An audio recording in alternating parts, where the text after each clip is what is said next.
আর যেখানে যাচ্ছি সেখানে আমি 3বার গেছি, টিকুও 3বার হয়ে গেল, কিন্তু আমার মা বাবা কখনো যায়নি। তাই আমি, মা, বাবা, টিকু বেরিয়ে পড়লাম মায়াপুর। এত সুন্দর জায়গাটা, এত ছিমছাম, কি বলবো, গেলেই মনটা আনন্দে ভরে যায়।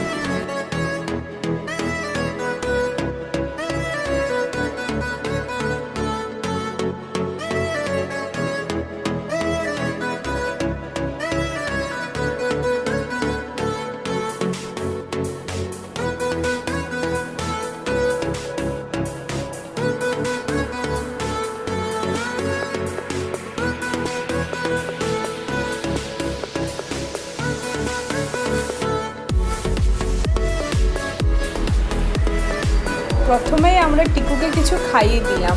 ওর পেট ভরে থাকলে সারাদিন ওর মনটা খুশ থাকে। তারপরে আমরা রুম খুঁজতে শুরু করলাম, কিন্তু রুম তো কোথাও পাওয়া যাচ্ছে না। আমরা তো নাইট স্টে করবো না, তাই 2-3 ঘন্টার জন্য আমাদের একটা থাকার জায়গা হলেই হলো।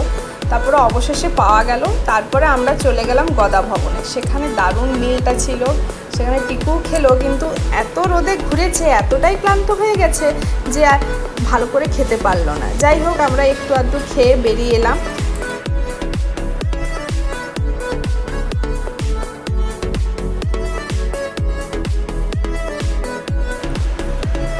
তারপর বিকেলে আমরা গেলাম মন্দির দেখতে। মন্দিরটা পৃথিবীর সবচেয়ে বৃহৎ মন্দির। এত সুন্দর মন্দিরটা যে দেখলেই মনটা ভরে যাবে। অপূর্ব তার কাজ, কিন্তু মন্দিরের কাজটা এখনও সম্পূর্ণ হয়নি। 2026-এ মন্দিরটা উদ্বোধন হবে।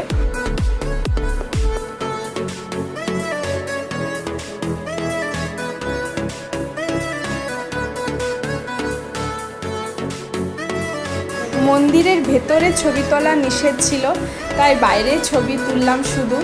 তারপরে একটু পরে বৃষ্টি শুরু হয়ে গেল, আর বৃষ্টি দেখে টিকু তো বলতে শুরু করলো, আয় বৃষ্টি ঝেপে ধান দেবো মেপে। এই হলো আমাদের ব্লগ। চলো টাটা।